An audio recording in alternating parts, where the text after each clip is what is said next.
Today, the Department of Justice is announcing a civil lawsuit against the Maine Department of Education. The state of Maine is discriminating against women by failing to protect women in women's sports. Pretty basic stuff. Hey everyone, today we're diving into a controversy that's got everyone buzzing. Pam Bondi and the Trump DOJ suing Maine over trans athletes in women's sports. Pam Bondi, shoulder to shoulder with athletes' advocates and Trump officials, announced a federal lawsuit targeting Maine's Department of Education. The claim? Discrimination against women by allowing biological males to compete in women's sports.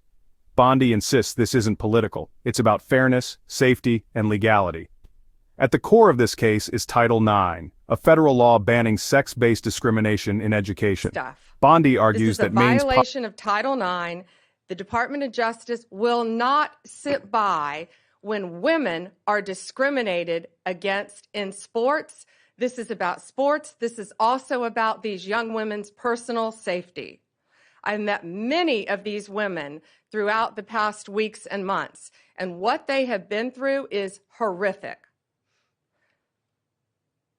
We have exhausted every other remedy. We tried to get Maine to comply. We don't like standing up here and filing lawsuits. We want to get states to comply with us. That's what this is about. We have repeatedly notified Maine of its infractions and urged them to remedy the situation to protect women. We've stripped grants from Maine through other departments, and we are going to continue to fight for women. Bondi argues that Maine's policy violates Title IX by letting transgender girls compete in women's categories, stripping opportunities from female athletes. The DOJ reportedly made multiple attempts to get Maine to change its policy without going to court, including pulling grants and launching investigations. But after what Bondi calls complete refusal to cooperate, the DOJ is now suing. Bondi didn't just come with legal documents, she brought the voices of young athletes from Maine, claiming they've lost races, placements, and even suffered injuries competing against transgender athletes. For women. One Let example, me give you some examples. Let me give you a timeline. This timeline I think is pretty important. So in February 2024, these are just a few examples. A biological boy started competing in women's ski races and cross-country races in Maine. He came in first in the 5K with a time that would have been 43rd among men. In February 2025, a biological boy won first place in the pole vaulting competition in Maine's indoor track and field meet. He beat every other girl by a significant margin. That qualified him for regional championships. That took a spot away from a young woman in women's sports. Shame on him. February 21st, 2025. President Trump has the governors at the White House. President Trump has the exchange with Janet Mills. He asked her about the issue. Her response, "We'll see you in court." Well, we still didn't sue. HHS and the Department of Ed opened investigations in an attempt to get them to comply. They both found violations. And in March, Maine refused to comply. I want to read you this letter. One example, a high school skier who won a race but would have placed 43rd in the boys' division.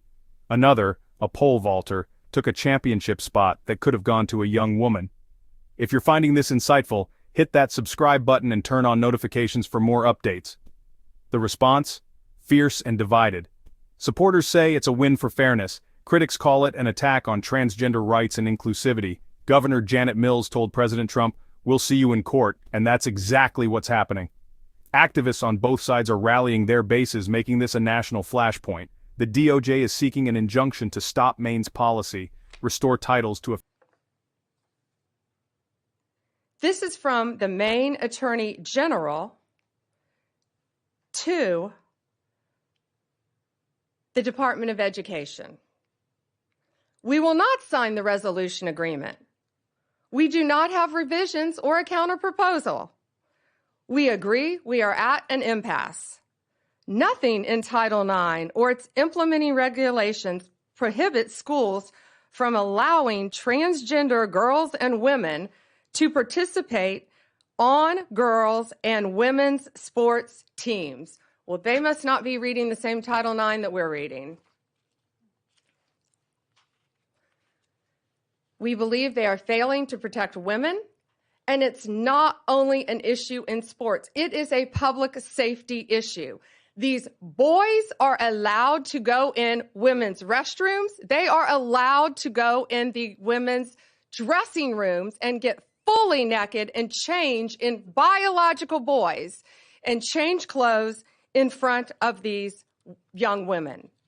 Maine's leadership has refused to comply at every turn. So now we have no other choice. We are taking them to court. What we are seeking an injunction to get them to stop this, stop what they're doing. That's pretty simple.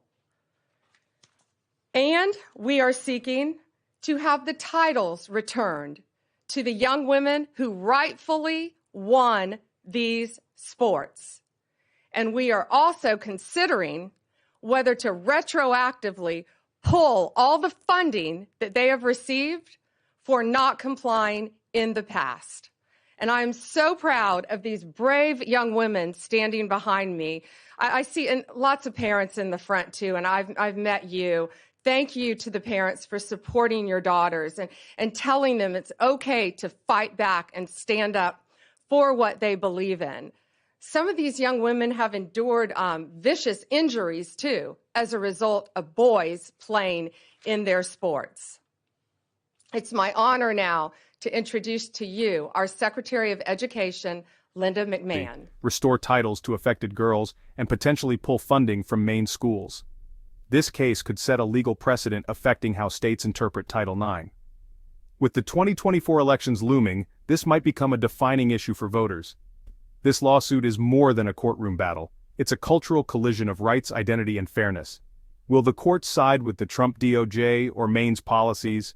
That's the million-dollar question. Drop your thoughts in the comments. Do you think the DOJ is protecting women's rights, or is this an overreach? And if you haven't already, hit like, subscribe, and share this video to keep the conversation going.